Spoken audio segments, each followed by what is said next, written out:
Good evening. Governor Jay Nixon is asking lawmakers to make corrections to a bill that overhauls the state's criminal code for the first time in 30 years. The governor claims his staff caught errors which he says would hobble law enforcement. KRCG 13's Garrett Bergquist joins us now in the studio to explain what the governor wants fixed. Garrett? Kermit, Governor Nixon earlier criticized the criminal code overhaul for being so large it could hide potentially serious errors. Now he says he was right to be cautious. His request for corrections comes with just 75 hours left in the legislative session, and lawmakers are wondering what the rush is all about. The first revision of the state's criminal code in 3 decades became law Tuesday without the governor's signature.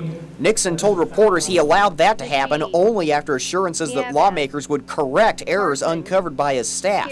For example, Nixon says the bill makes the refusal to take a blood alcohol test inadmissible in a court of law unless the driver is under the age of 21. He says the bill removes penalties for purchasing large amounts of pseudoephedrine, the cold medication which is used to make methamphetamine. There's a mistake.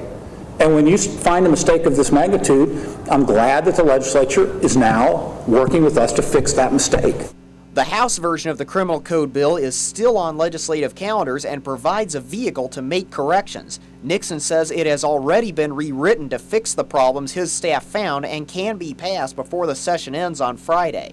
The bill's sponsor, Sedalia Republican Stanley Cox, did not want to go on camera, but he told me he thought the governor's changes were unnecessary. Moreover, the legislature still has 2 years to tinker before the revisions take effect. Cox said he does not see the need for the rush. Still, he said if these are the changes the governor wants, he will make sure they get to his desk.